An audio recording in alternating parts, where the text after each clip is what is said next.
સ્વાધ્યાય ટીવી.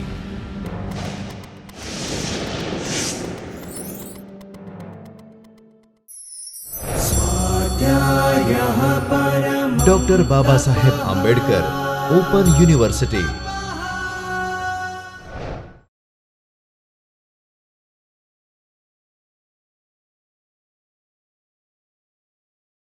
નમસ્કાર.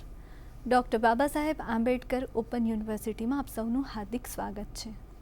ગુજરાતી ભાષાની જોડણી વિશે ભાગ 1માં આપણે જે ચર્ચા કરી, આજે એને જ આગળ વધારી અને ગુજરાતી ભાષાની જોડણી ભાગ 2નો આપણે પ્રારંભ કરવા જઈ રહ્યા છે.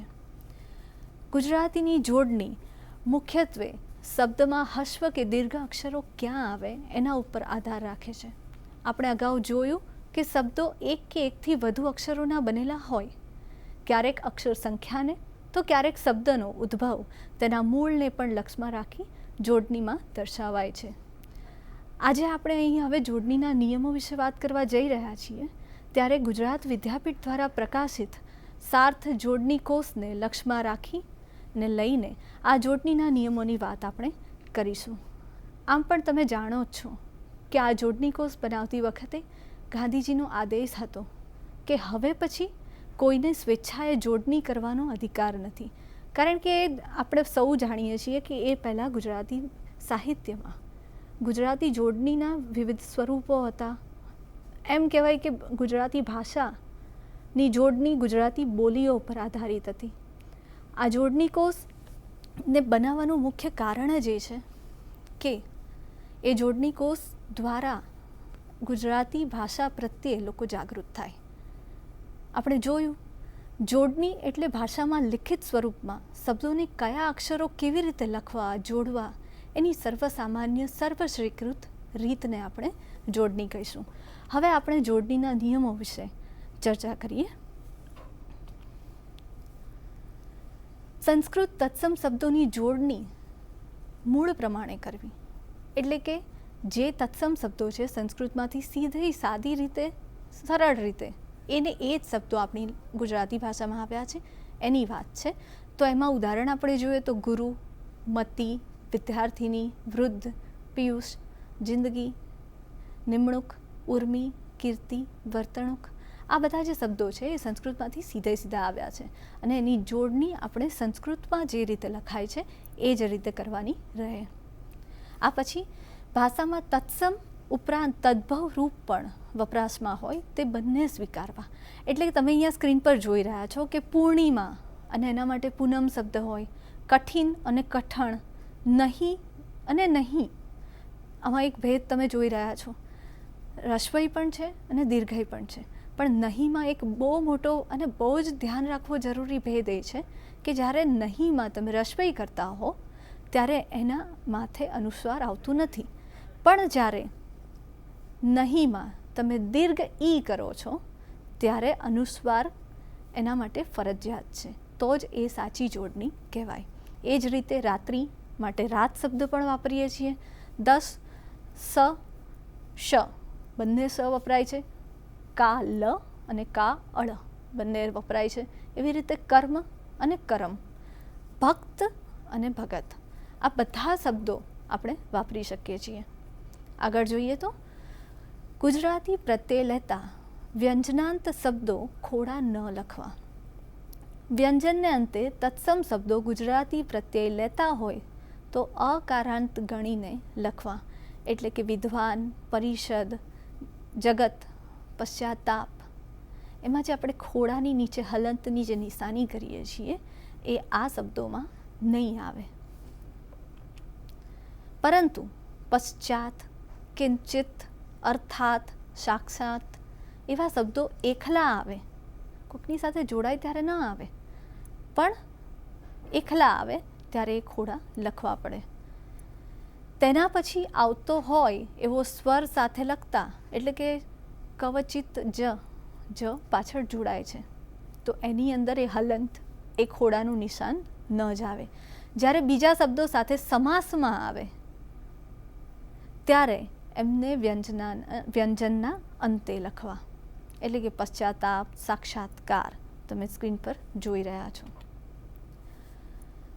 હવે જોઈએ તો માન પ્રત્યય જ્યારે લગાડીએ ત્યારે એ વિશેષણ બને.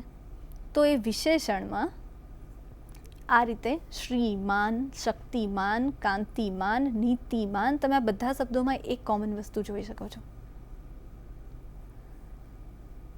કે જે પણ શક્તિમાન, કાંતિમાન, નીતિમાન, એમાં માનની આગળનો જે શબ્દ છે એ રસ્વ ઈ આવે છે મોટે ભાગે, પણ એમાં અપવાદ પણ તમે જોઈ શકો છો. શ્રીમાન ગુજરાતી જોડણીમાં તમે જે પણ કંઈ જુઓ છો એમાં ઘણા બધા અપવાદો તો તમને મળવાના જ. કોઈ પણ ભાષા સંપૂર્ણ નથી જ હોતી, કોઈ પણ ભાષા સમયે સમયે પરિવર્તન પામતી જ હોય છે. આગળ જોઈએ તો પરંતુ છેલ્લાના પહેલા અક્ષરમાં અ, આ કે મ ખોડો હોય તો વાન પ્રત્યય જ લગાવવો. આ વિશેષણની એક છે કે માન પ્રત્યય આપણે જ્યારે પણ કોઈ પણ શબ્દમાં લગાડીએ તો એ વિશેષણ બને, પણ જ્યાં અ, આ કે મ ખોડો હોય ત્યાં માન શબ્દ નહીં પણ વાન શબ્દ લાગશે. એટલે કે જ્ઞાનવાન, વિદ્યાવાન, ધનવાન, લક્ષ્મીવાન, હિંમતવાન. અહીંયા તમે માન શબ્દ લગાડી ન શકો પણ વાન શબ્દ લાગશે. શ્રેષ્ઠતા દર્શક પ્રત્યય ઇષ્ટ નહીં પણ ઈષ્ટ છે. આપણે બોલવામાં, લખવામાં આ બહુ જ મોટી ભૂલ કરતા હોઈએ છીએ કે કનિષ્ઠ છે, કનિષ્ઠ નથી. મૂર્ધન્ય શની સાથે ટ નથી જોડાતો પણ ઠ જોડાય છે. કનિષ્ઠ, વરિષ્ઠ, જ્યેષ્ઠ, ધર્મિષ્ઠ. ગુજરાતીમાં ઘણી જગ્યાએ મૂર્ધન્ય શની સાથે ટ જ વાપરવામાં આવે છે, પણ એની મૂળ જોડણી મૂર્ધન્ય શ સાથે ઠની છે. આ પછી ઈક પ્રત્યયમાં ઈ રસ્વ છે અને તે લાગતા શબ્દના આગળના સ્વરની વૃદ્ધિ અને છેવટના સ્વરનો લોપ થાય છે. એટલે કે સમાજ શબ્દ છે. હવે એની અંદર આપણે ઈક પ્રત્યય લગાડીએ છીએ તો સામાજિક થાય છે. એ રીતે વાસ્તવ તો વાસ્તવિક, અધુના તો આધુનિક, વિજ્ઞાન વૈજ્ઞાનિક, સપ્તાહ સાપ્તાહિક, વ્યવહાર વ્યાવહારિક, માનસ માનસિક, સમૂહ સામાહિક. આ બધાની આગળના જે ઈક પ્રત્યયની આગળ આપણે રસ્વ ઈ જ લગાવવાનું છે એ તમે જોયું. આ પછી ઈક, ઈકા, ઈત, ઈતા, ઇલ, ઈલા એવા પ્રત્યયો જ્યારે રસ્વ ઈમાં આવે ત્યારે ગણિત, ખંડિત, પરિચિત, ઉપયોગિતા, સીમિત, વિચલિત, વિદિતા, સુનિલ, જટિલ આ બધામાં પણ તમે રસ્વ ઈ જ જુઓ છો. પણ આમાં ઘણા બધા અપવાદ પણ મળે છે, એ પણ તમે અહીંયા જોઈ રહ્યા છો. પ્રતીતિ, પરિણીતિ, ભીત, ગીત, સંગીત, અતીત, ભયભીત, દલીલ, વડીલ, અપીલ, લાડીલું, પ્રતિક, નવનીત આ બધામાં આપણે દીર્ઘ ઈ કરીએ છીએ. આ અપવાદો આવા ગુજરાતીમાં જોડણીના જેટલા પણ નિયમો છે મોટે ભાગે બધા નિયમોમાં કોઈક ને કોઈક અપવાદ તો મળવાના છે. જ્યારે શબ્દને અંતે સીલ તેમાં દીર્ઘ ઈ લખાય ત્યારે જ્યારે શબ્દની અંતે સીલ પ્રત્યય લાગે ત્યારે એમાં દીર્ઘ ઈ લખાય. એટલે કે સુશીલ, કાર્યશીલ, લાગણીશીલ, ભાવનાશીલ, કર્મશીલ. શીલ શબ્દ દીર્ઘ જ આવશે. તી, ઈમ જેવા પ્રત્યયોમાં ઈ રસ્વ છે. એટલે કે કૃતિ, શ્રુતિ, આવૃત્તિ, આકૃતિ આ જેટલા પણ શબ્દો છે એમાં રસ્વ ઈ જ આવશે, જેમાં છેલ્લે તી પ્રત્યય લાગે છે. શબ્દના અંતે ઇન્દ્ર પ્રત્યય લાગે તો ઈ દીર્ઘ બને. એટલે કે રવિન્દ્ર, રવિ શબ્દ પરથી બન્યો છે રવિન્દ્ર. તો રવિમાં આપણે હસ્વ ઈ કરીએ છીએ, પણ જ્યારે ઇન્દ્ર પ્રત્યય એની સાથે લાગે છે ત્યારે એ દીર્ઘ ઈ થઈ જાય છે રવિન્દ્ર. તમે સ્ક્રીન પર જોઈ રહ્યા છો એ જોડણી. કવિ, કવિન્દ્ર, હરિ, હરિન્દ્ર. પણ જ્યોતિ જે શબ્દ છે એમાં જ્યારે ઇન્દ્ર લાગે છે તો એના મૂળ રૂપમાં ફેરફાર થતો નથી. અપવાદ છે. શબ્દના અંતમાં અનીય, ઇન, લીન, કીય કે ઈશ પ્રત્યય આવે તો તે ઈ દીર્ઘ બને છે. એટલે કે માનનીય, દર્શનીય. અનીય શબ્દ લાગે છે, તમે જોઈ રહ્યા છો, એમાં માનનીય, દર્શનીય ઉદાહરણ છે. બંનેમાં દીર્ઘ ઈ છે.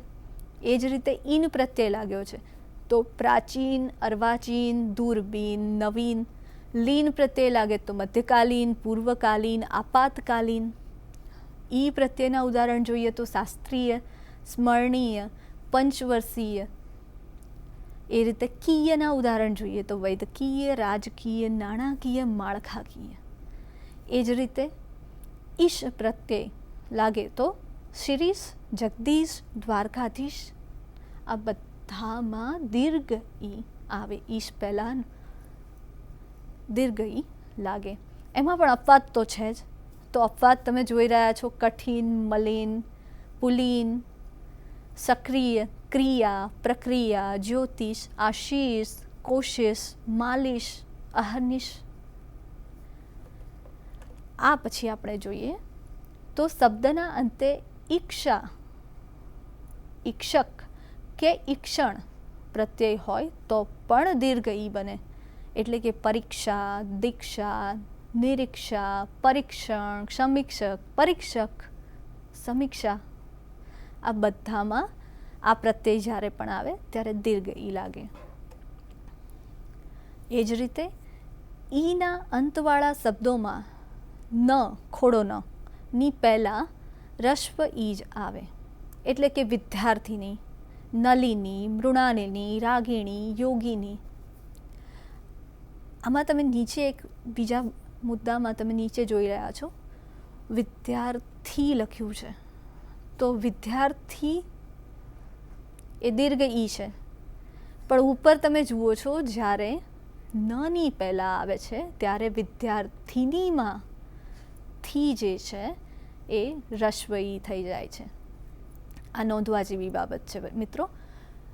જ્યારે ઇન અંતવાળા શબ્દોના રૂપોમાં દીર્ઘ ઈ જ આવે. વિદ્યાર્થી, કલાપી, તપસ્વી, શ્રેયાર્થી, સંસ્કારી, ઉપયોગી. આ ધ્યાનમાં રાખવા જેવી બાબત છે. પછી નુક અને ગીરી પ્રત્યયોમાં ઉ અને ઈ દીર્ઘ બને. નિમણૂક, વર્તણૂક, યાદગીરી, કામગીરી. ગીરી અને ણુક પ્રત્યય કેવા શબ્દ પ્રયોગ થાય છે, કેવી જોડણી એની થાય છે, તમે અહીંયા જોઈ રહ્યા છો. તીવ્ર અનુસ્વાર, અનુનાસિક પહેલાં ઈ અને ઉ બંને રસ્વ આવે. એટલે કે તીવ્ર અનુસ્વાર, જ્યાં તમે અનુસ્વાર કરો છો અથવા તો અડધા નનો ઉપયોગ કરો છો. તો અહીંયા તમે જોઈ શકો છો ઇન્દ્રિય, તો આની અંદર અડધા નનો ઉપયોગ કર્યો છે, જોડાક્ષર છે દ્રિય. એ રીતે જિંદગી, સિંધુ, મુંડન, કુંભ, ચુંબક, ઘૂંઘટ. આ બધામાં તમે જોઈ શકો છો રસ્વ ઈ અને રસ્વ ઉનો વિનિયોગ થયો છે. ઉક, ઉ, આવ પ્રત્યયોમાં પણ રસ્વ ઉ જ લખાય. એટલે કે જિજ્ઞાસુ, પીપાસુ, શીખાવ, ભિક્ષુક, કમાવ, ઉડાવ. એ રીતે કરણ પ્રત્યેની આગળ દીર્ઘ ઈ લાગે. એટલે કે ખાનગીકરણ, શહેરીકરણ, નવીનીકરણ. કરણની આગળ બધે દીર્ઘ ઈ છે. નપુંસકતા,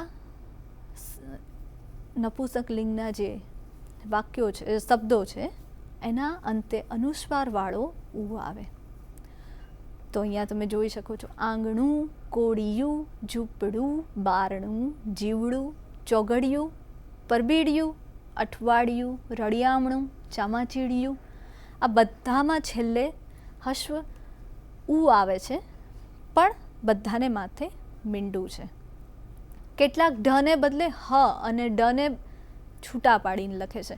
અહીંયા આ બહુ નાની પણ બહુ કાળજી રાખવા જેવી બાબતો છે. આમ આપણને જ્યારે આપણે બોલતા હોઈએ છીએ ગુજરાતી ત્યારે ઘણીવાર આપણે ઉચ્ચારણમાં પણ ભૂલો કરતા હોઈએ છીએ અને આપણે આટલા વર્ષોમાં એ જ જોયું છે કે આપણે જે બોલતા હોઈએ છીએ ને એ જ લખતા હોઈએ છીએ. તો એવું ક્યારેય મિત્રો જરૂરી નથી હોતું કે જેવું આપણે બોલીએ એવું જ લખીએ. જોડણીના નિયમોનો પૂરેપૂરો અહીંયા વિનિયોગ કરવો જરૂરી છે કે જેથી કરીને આપણે ગુજરાતીને સમજી અને એનો સંપૂર્ણપણે શુદ્ધ પ્રયોગ કરી શકીએ. તો આપણે આગળ જોઈએ કે કેટલાક ઢને બદલે હ અને ડ છૂટા પાડીને લખે છે, એટલે કે કહાડવું, વહાડવું, લડવું, દાઢમ. આ બિલકુલ ખોટી જોડણી છે. કહાડવું એવું લખવાની જરાય જરૂર નથી. કાઢવું, વાઢવું, લડવું, લઢવું નથી, ઢ ઢગલાનો બિલકુલ નથી, પણ લડવું છે. દાડમ આ જ સાચી જોડણી છે. જ્યારે ચડવું અને ચડવું આ બંને સાચા છે ગુજરાતીમાં. તમે આ બેમાંથી કોઈ પણ એક લખી શકો છો. આગળ જોઈએ તો કેટલાક શબ્દોના ઉચ્ચારમાં ગુજરાતના કેટલાક ભાગોમાં ય શ્રુતિ થાય છે. જાત્ય, સાંખ્ય, લાવ્ય, લ્યો, દ્યો વગેરે. પણ ત્યાં જાત, લો, દો આવા શબ્દોનો પ્રયોગ કરવો ઉચિત છે અને જોડણીના નિયમો પ્રમાણે છે. રૂકાર અથવા તો રકાર વચ્ચે ગૂંચવણ ઊભી થાય છે કે આમાં શું આવતું હશે. તો તમે અહીંયા જોઈ શકો છો દ્રષ્ટિ, કૃષ્ણ, કૃપા, ગૃહ. આ ર આવે છે પણ એનો સીધો જ અક્ષરનો ઉપયોગ થતો નથી, એ જોડાક્ષર બની જાય છે. અલ્પપ્રાણ અને મહાપ્રાણ સંયુક્ત હોય એવા તદ્ભવ શબ્દોમાં મહાપ્રાણનું દ્વિત્વ કરવું એટલે કે બેવડા કરવા. ચોખ્ખું, ચિઠ્ઠી, પથ્થર, યોદ્ધો, સદ્ધર, યુદ્ધ આ બધામાં જે અક્ષર પાછળ આવતો હોય એ બેવડાતો જાય છે. પણ ચ અને છનો યોગ થતો હોય ત્યાં ચ અડધો અને છ લખવું એટલે કે અચ્છેર, પચ્છમ, અચ્છું. એ જ રીતે આગળ જોઈએ તો બે ઉ સાથે આવતા હોય તો મોટે ભાગે પહેલો ઉ રસ્વ રખાય અને બીજો ઉ છે એ દીર્ઘ લખાય એટલે કે અનુકૂળ. તો અનુકૂળમાં તમે જોઈ શકો છો અ પછી નું રસ્વ છે, કુ છે એ દીર્ઘ ઉ છે અને પછી અળ. એવી રીતે જ અનુભૂતિ, કુતૂહલ, મુરહત, શુશ્રૂષા એ બધા શબ્દોને તમે લઈ શકો. અનુસ્વારના વિકલ્પો રૂપે આપણે અનુનાસિકો વાપરી શકીએ એટલે કે સંપ. તો સંપમાં સને માથે મીંડું એટલે કે અનુસ્વાર પણ મુકાય અને સંપ એવી રીતે પણ લખાય કે સ એની પછી મ અડધો અને પછી પ. એટલે એ જ રીતે દંડ, દંડમાં દને અનુસ્વાર પણ લખો અને દની સાથે ન અને સાથે બીજો ટ એમ જોડી શકાય. કંથ, બેંક આ રીતે બંને રીતે લખી શકાય અનુસ્વાર અથવા તો અનુનાસિકોને વાપરીને. જ્યાં હ નો શબ્દમાં અલગ ઉચ્ચાર થતો હોય ત્યાં હ આખો લખવો. ગુજરાતીમાં જોડણી વિશે ધ્યાનમાં રાખવા જેવી આ બહુ જ અગત્યની વાત છે. આપણે બોલીએ છીએ શું? બેન. મારું નામ કહું તો હેતલબેન. તો બેન શબ્દ બરાબર નથી, ત્યાં હ આપણે બોલીએ છીએ હેતલ બહેન. તો વચ્ચે હ આપણે બોલીએ છીએ તો એ લખવું પણ એટલું જરૂરી છે. અને જો આપણે ફક્ત એવું જ બોલતા હોય કે બેન તો એ ખોટું છે, એ ઉચ્ચારણ પણ ખોટું છે. હેતલ બહેન એમ જ થાય. એ જ રીતે શહેર, શહેરમાં પણ આપણે શેર શેર શેર એવું બોલીએ છીએ નહીં, શહેર. શહેર જ્યારે બોલીએ છીએ ત્યારે હનું ઉચ્ચારણ થતું હોય તો હ લખવો પણ એટલો જ જરૂરી છે. ત્યાર પછી મહાવત, મહેરબાન, મહેરબાર, મહોર, કહે. આપણે નથી કહેતા ઘણીવાર બોલીમાં ભૂલી જાય છે, કોને, મને તમે કોને. આપણે એવું નથી કહેતા કહોને, પણ જ્યારે લખતા હોઈએ, બોલતા હોઈએ તો એ આપણે બોલીમાં ચલવી પણ લઈએ, પણ લખતા હોઈએ ત્યારે ગુજરાતી શુદ્ધ લખવી જ જોઈએ. તો એમાં આપણે કહે શબ્દ એવી રીતે રહે, પહોંચ. આપણે ઘણીવાર એવું કહીએ છીએ, પહોંચી જજે ને. ના, એવું નહીં, પહોંચી જજે. એવી રીતે પહેર. આ જે શબ્દો છે એનો આપણે થોડો ધ્યાનપૂર્વક જો ઉપયોગ કરીએ તો ખરેખર આપણી ગુજરાતી જોડણી ખૂબ જ શુદ્ધ બની શકે છે. મિત્રો, યાદ રાખવા જેવી ઘણી બીજી બાબતો છે. એટલે કે તમે અહીંયા સ્ક્રીન પર જોઈ રહ્યા છો, જ જુદો લખવો, પરંતુ અ કે એ શબ્દની સાથે જ લખવા. આપણે લખીએ છીએ તમે જ, તમે ય અને તેમે ય.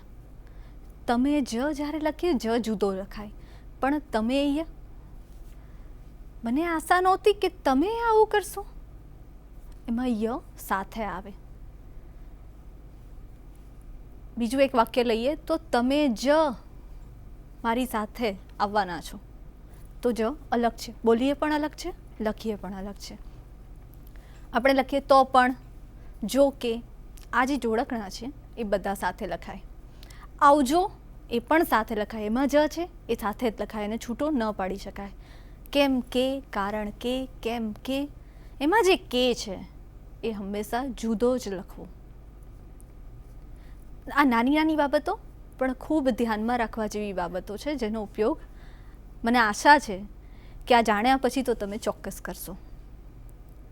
બીજા નીચે તમે જોઈ શકો છો જોડાક્ષર છે. દ અને ધ જોડાય ત્યારે, હ અને ન, શ અને ર, શ અને ટ, હ અને ય, દ અને ધ તો ધ, એટલે કે બુદ્ધિ એ શબ્દ બને.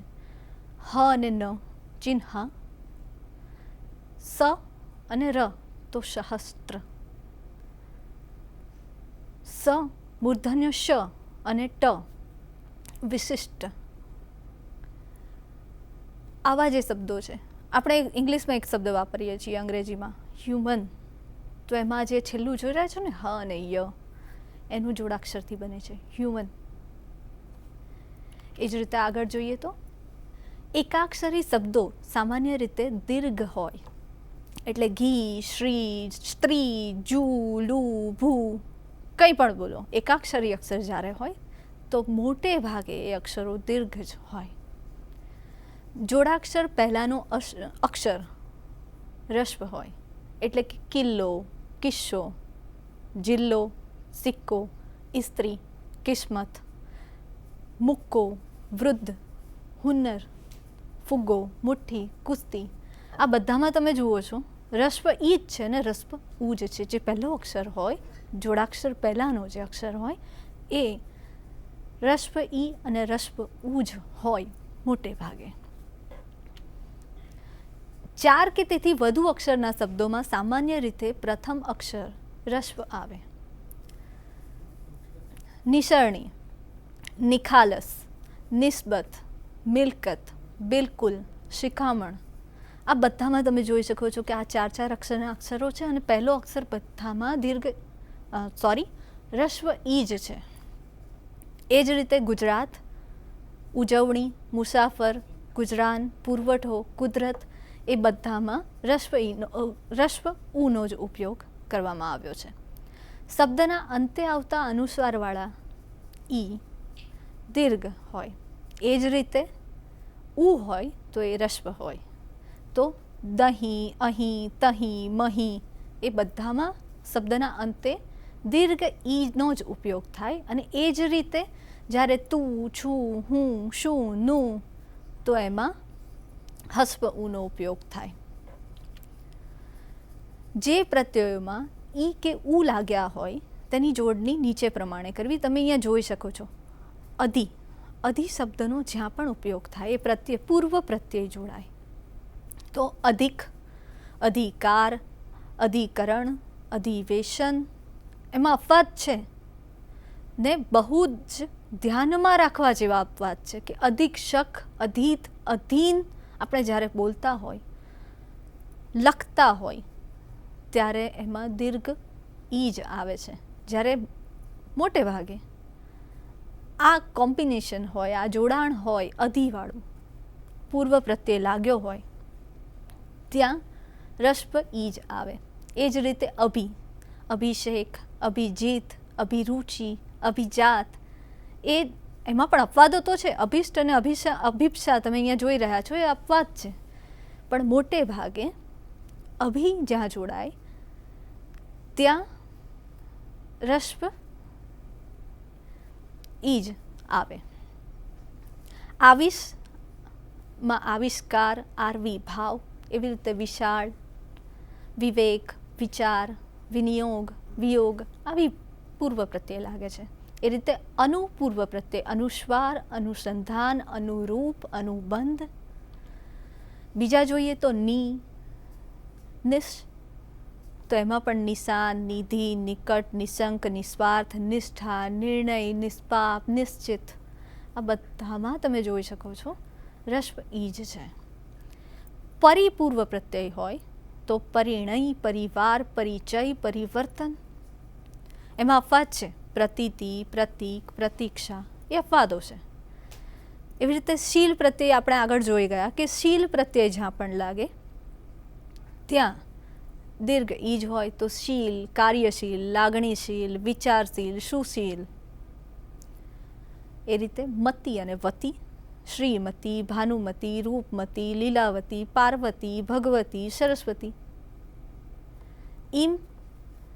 તો અંતિમ, કૃત્રિમ, પશ્ચિમ, એમાં અસીમ અપવાદ છે. જ્યાં પર પ્રત્યય કોડિયું, ઘોડિયું, અઠવાડિયું, ખોડિયું, આંબાવાડિયું, ઈયું લાગતું હોય ત્યાં તમે જોઈ શકો છો કે એની આગળનો જે અક્ષર છે એ રસ્પ ઈ છે. ફારસી ભાષામાંથી ગુજરાતીમાં ઉતરી આવેલા શબ્દો, મિત્રો આપણી ગુજરાતી ભાષા છે એમાં ફક્ત સંસ્કૃતમાંથી કે પ્રાકૃતમાંથી જ આપણે બધા શબ્દો લીધા છે એવું ક્યારેય બન્યું નથી. ભાષાની એક યાત્રા એવી છે કે જેમાં ચાલતા ચાલતા આપણે આગળ વધતા ગયા, સંગ મળતો ગયો, જ્યાં ગયા ત્યાંનું કંઈક ઉઠાવ્યું, આપણામાં એને લીધું, આપણે એને પોતાનું બનાવી દીધું. એવી રીતે આ યાત્રા આખી ભાષાની પણ ચાલતી હોય છે. આપણી તો ચાલતી જ હોય છે પણ ભાષાની પણ ચાલતી હોય છે કે ઘણીવાર તો આપણને એમ લાગે કે આ આપણું જ હતું કે કોકની પાસેથી આપણે શીખ્યા છે, લીધું છે, આપણે ગ્રહણ કર્યું છે. એવી જ રીતે આપણે સંસ્કૃત અને પ્રાકૃતને, સંસ્કૃતને તો આપણે આપણી મા તરીકે, ભાષા બધી ભાષાની જનની મા તરીકે સ્વીકારી જ છે, એટલે એમની પાસેથી તો લઈએ તો વારસામાં મળે. પણ આડોશી પાડોશી હોય કે દૂરની કોઈક જગ્યાએ યાત્રા કરતા કોઈક આપણને મળી જાય, એ રીતે ભાષામાં પણ આપણે ત્યાં ઘણા લોકો આવ્યા, ઘણી પ્રજા આવી અને એ પોતાના સાહિત્ય, પોતાના સંસ્કાર, પોતાના શબ્દો, પોતાની આખી સંસ્કૃતિ લઈને આવ્યા અને એ બધાને આપણે આવકાર આપી અને આપણામાં પત્તે ઓછે અંશે સ્વીકારી તો ખરી જ. અને એનું જે આખું પ્રતિબિંબ છે એ આપણી ભાષા પર પડે અને ભાષા પર પડે તો એ જોડણી સુધી તો પહોંચવાની જ. તો આપણે જોઈએ છીએ અહીંયા કે ફારસી ભાષાના શબ્દો પણ આપણી ગુજરાતીમાં મળે છે. આપણી ગુજરાતી જોડણી કોષ છે એની અંદર ફારસી ભાષાના શબ્દો છે જ. તો તમે જુઓ છો અત્તર, અદાલત, ઇન્સાફ, કાનૂન, કાજી, બક્ષી, કારકુન, ગુમાસ્તો, દસ્તાવેજ, દિવાલ, બાદશાહ, મહેલ, રૂઆબ, સોદો, હલવો, શરાબ. તમને એમ થતું હશે કે આ બધા શબ્દો આ ફારસી ભાષાના છે, પણ જી હા, આ બધા શબ્દો ફારસીમાંથી આપણા ગુજરાતીમાં આવેલા છે. આપણા ત્યાં એટલા બધા રૂઢ થઈ ગયા છે આપણી જિંદગી સાથે મિત્રો, જિંદગી શબ્દ જે બોલીને એ પણ આપણો પોતાનો નથી, એ પણ ફારસીમાંથી આપણે લીધેલો શબ્દ છે. તો એટલા બધા વણાઈ ગયા છે કે આપણને એ પોતાના જ લાગે છે. આ આપણે ફક્ત સંસ્કૃત શબ્દોમાંથી લીધેલા શબ્દોને તત્સમ કે તદ્ભવ શબ્દ નથી કહેતા. આપણે આગળ જોઈ ગયા એ વાતને કે બીજી બધી ભાષાના, એટલે કે ફારસી છે, અરબી છે, અંગ્રેજી છે, ફિરંગી ભાષાઓ, પોર્ટુગીઝની કહી શકાય, એવી બધી ભાષાઓના શબ્દો પણ તત્સમ એટલે સીધા લીધેલા અને તદ્ભવ એટલે આપણે એમાં થોડોક બદલાવ કર્યો. આપણે એટલે કે જ્યારે એ શબ્દો આપણી ભાષામાં આવ્યા ત્યારે બોલાતા બોલાતા બોલાતા એના સ્વરૂપમાં થોડો ફેરફાર થયો. આ આપણા શબ્દોની અને આપણે બદલ્યા એની વાત કરી રહી છું. એ જ રીતે ફિરંગી, પોર્ટુગીઝ ભાષામાંથી ઉતરી આવેલા શબ્દોની જોડણી તમે અહીંયા જુઓ છો તો હાફૂસ, આપણે એને હાફૂસ કહીએ છીએ પણ ખરો શબ્દ છે આફૂસ. કોફી, ચાવી, તમાકુ, પગાર, પાદરી, પાટલુન, પિસ્તોલ, બટાકા. આપણે બટાકા કહીએ છીએ પણ ખરો શબ્દ છે બટાટા. મોસંબી. આ બધા શબ્દો પણ આપણે ફિરંગી એટલે કે પોર્ટુગીઝ ભાષામાંથી ઉતરેલા શબ્દો છે. એ જ રીતે સૌથી વધારે શબ્દો આપણે જો કોઈ પાસેથી ઉછીના લીધા હોય, કોઈક ભાષામાંથી સ્વીકાર્યા હોય, સંસ્કૃત, પ્રાકૃત અને એ પછી ફારસીમાંથી તો ઘણા બધા લીધા છે, પણ અંગ્રેજીને આપણે ભૂલી ન જઈ શકીએ. અંગ્રેજી શબ્દોમાં વિવૃત એટલે કે પહોળા ઉચ્ચાર જે આપણા ગુજરાતી કે સંસ્કૃતમાં બહુ ઓછા મળે છે, બહુ જ ઓછા મળે છે. પહોળા ઉચ્ચાર એ અંગ્રેજીમાં આપણે જ્યારે સીધે સીધા એ શબ્દો લીધા છે ત્યારે એ ઉચ્ચાર આપણને જોવા મળે છે અને એના માટે આપણે વિવૃત એ અને વિવૃત ઓનો ઉપયોગ કરીએ છીએ. એટલે આપણે બોલીએ છીએ કોલેજ નથી બોલતા. જો આપણે ઓ સીધો સાધો સવૃત લઈએ તો કોલેજ થાય, આપણે કોલેજ કહીએ છીએ. કોલેજ, કો પહોળો ઉચ્ચાર કરીએ છીએ. બસ એ જ રીતે પેરિસ, પેરિસ નથી બોલતા, પેરિસ, એરિસ, એ રીતે ફેશન, બોલ એવું બોલીએ છીએ ના, બોલ, ઓલ, બોલ. August, office, operation, oxygen, Olympic, October. જો અહીંયા ઓક્ટોબરમાં અટકું તો ઓક્ટોબર એવું નથી બોલતા, ઓ જે પહેલો છે ઓક્ટોબર. એવી રીતે copy, column, magistrate, hospital, hospital નથી બોલતા, હોસ્પિટલ. કોર્પોરેશન, પ્લેટફોર્મ, પ્લેટફોર્મ નથી બોલતા, પ્લેટફોર્મ. એ જે ઓ કે એનો પહોળો ઉચ્ચાર કરીએ છીએ એ આપણે જોડણીમાં વિવૃત એ અથવા ઓ દ્વારા દર્શાવી શકીએ છીએ. તમે સ્ક્રીન પર જોઈ રહ્યા છો કે વિવૃત એ અને ઓ કેવી રીતે લખાય. આગળ જોઈએ તો અંગ્રેજી શબ્દોની જોડણીમાં ભાર ન આવતો હોય તો હશ્વઈ કરવી. એક સીધો સાદો આપણો જોડણીનો નિયમ છે કે આપણે જ્યારે બોલતા હોઈએ ત્યારે જેની ઉપર ભાર વધારે આપીએ એ દીર્ઘ આવે અને જ્યારે આપણે ભાર ઓછો આપીએ એ અક્ષર ઉપર ત્યારે રસ્વ આવે. એ જ રીતે જ્યાં ઉચ્ચારણમાં ભાર મુકાતો હોય ત્યાં દીર્ઘ ઈ આવે. એવી રીતે જ fee, seat, biscuit, permit, boot, foot, school, stool. હવે ભાર ઓછો આપે એવા શબ્દો છે ટિકિટ, એન્જિન, સિનેમા. કેવું સાદું આમ ભાર વગર બોલીએ સિનેમા. જ્યારે આપણે દીર્ઘ ઉ કે ઈનો ઉપયોગ કરવો હોય તો પરમીટ, સ્ટૂલ. એ રીતે બોલીએ છીએ. ઉચ્ચારણ પણ જોડણીમાં ઘણો મહત્વનો ભાગ ભજવે છે. અંગ્રેજી શબ્દોની જોડણીમાં ડ્રાઈવર, હાઈસ્કૂલ, જો હું ઈ પર ભાર મૂકું છું, હાઈસ્કૂલ, હાઈકોર્ટ, લાઇબ્રેરી વગેરે શબ્દોમાં ઈ છે. ય નથી, એવું નથી બોલતા. હાઈ સ્કૂલ નહીં, હાઈ સ્કૂલ. ઈ. લાઇબ્રેરી, લાઇબ્રેરી નહીં. હાઈ કોર્ટ નહીં, હાઈ કોર્ટ. ઈ શબ્દ બોલાય છે. એ જ રીતે સોસાયટી નથી બોલતા, સોસાયટી બોલીએ છીએ, society. Ice cream, commissioner, railway, lottery, circus, આમાં સ, લ, શ, ટ, ર. તમે આ જે શબ્દો જુઓ છો મોટે ભાગે તમને એવી જ ખબર હોય છે કે કમિશનર, તો જે શ છે એ અડધો જ આવે. મિત્રો એવું નથી હોતું. એ શ આખો બોલીએ છીએ તો આખો લખવો પણ પડે. આપણે કહીએ છીએ સર્કસ, તો સ, ર, ક, શ. જ્યારે આખા આખા શબ્દો બોલીએ જ છીએ તો એ આખા આખા લખવા જ પડે ને. આપણે એવું કહીએ છીએ રેલવે, એવું નથી કહેતા. રેલવે તો આખું જ લખાય.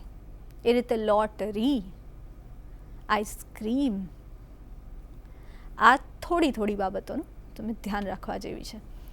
હવે અહીંયા જોઈએ કેટલાક અક્ષર દોષો અને તેની સાચી જોડણી. તમે અહીંયા સ્ક્રીન પર જુઓ છો બુદ્ધિ. હવે જે પહેલું તમે જુઓ છો ને એ ખોટી જોડણી છે, બુદ્ધિ. હવે આમ જોવા જઈએ તો કોઈ એવું કહી ના શકે કે આ ધ અને ધ જોડ્યો તે ખોટો છે. હોઈ શકે સાચો જ છે, ચલો માની પણ લઈએ.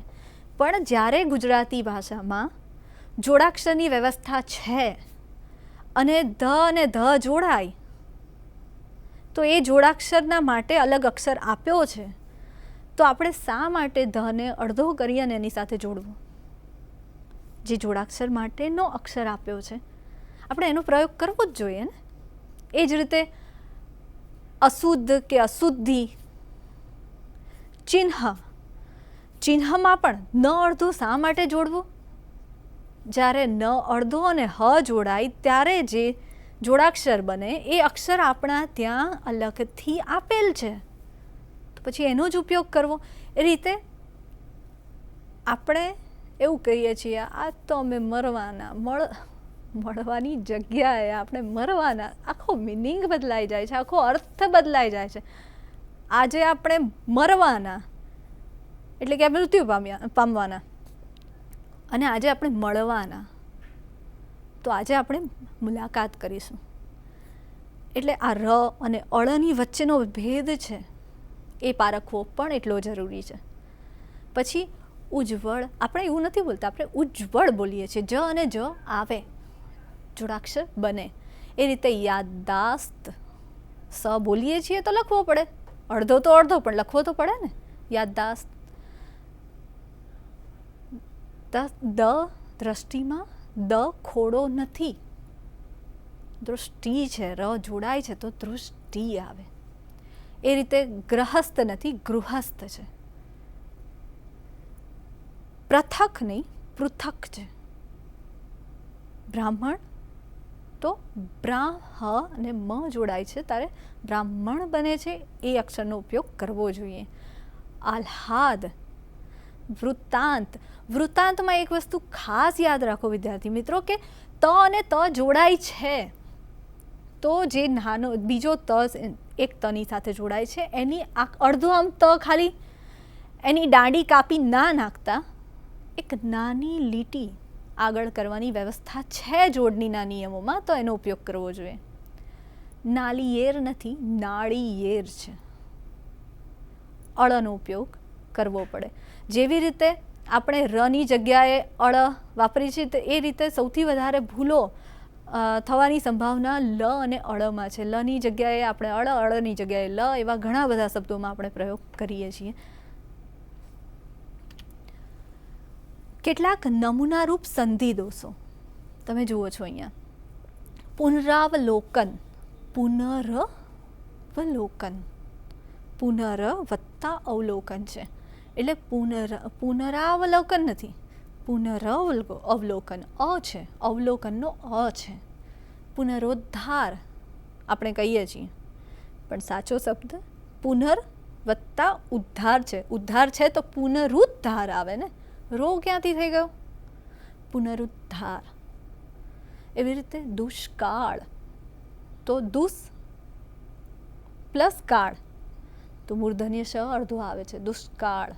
એ જ રીતે ઈશ્વરેચ્છા, ઈશ્વરી ઈચ્છા નથી, ઈશ્વરેચ્છા, ર અને સાથે ઈ બે જોડાય છે, ઈશ્વરેચ્છા.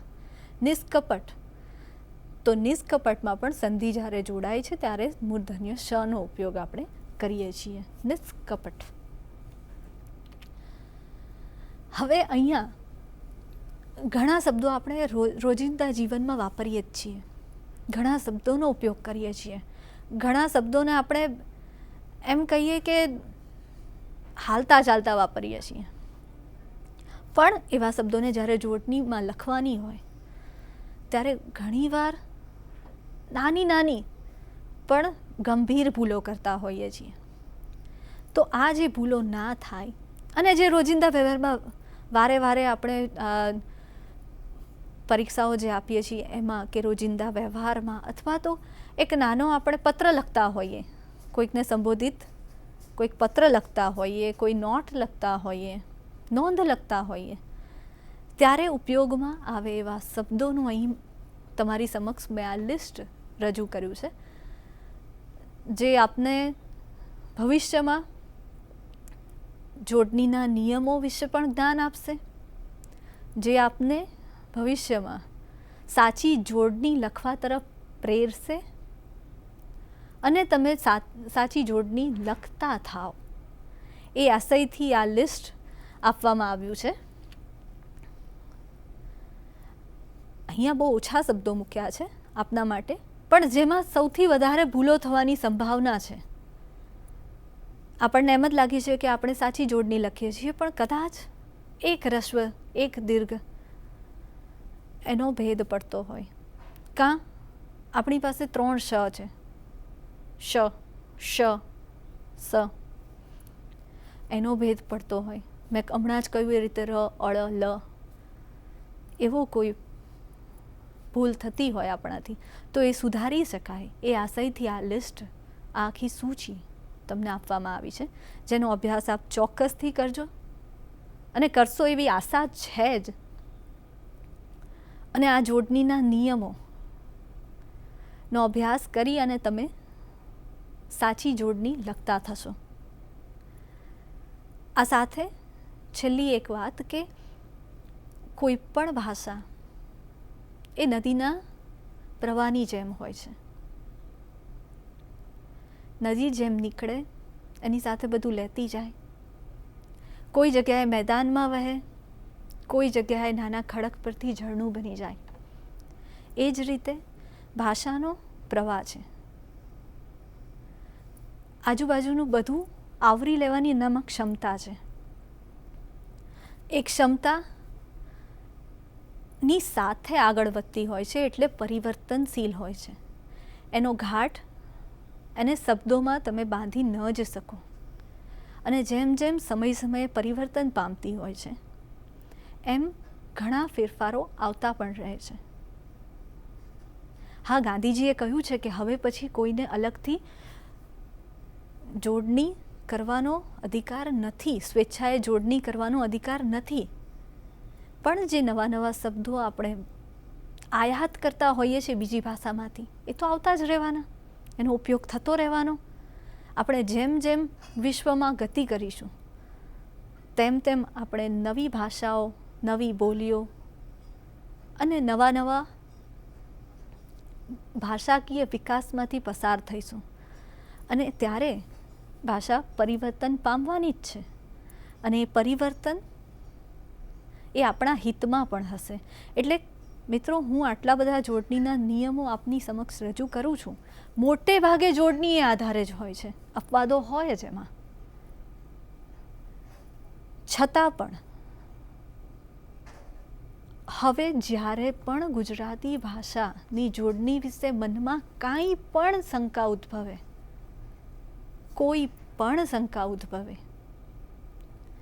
ત્યારે નમ્ર વિનંતી છે કે ગુજરાત વિદ્યાપીઠ દ્વારા પ્રકાશિત થયેલ સાર્થ જોડણી કોષને આપણે ચોક્કસપણે એકવાર ત્યાં દ્રષ્ટિ કેન્દ્રિત કરીએ અને આપણી શંકાનું નિવારણ કરીએ. એ માન્ય જોડણી કોષનું આપણે મદદ ચોક્કસ લઈ જ શકીએ છીએ. અને આ બધા જોડણીના નિયમો છે એ કોર્સને આધારે જ અહીં આપવામાં આવ્યા છે. ધન્યવાદ. स्वाध्यायः परमं तपः.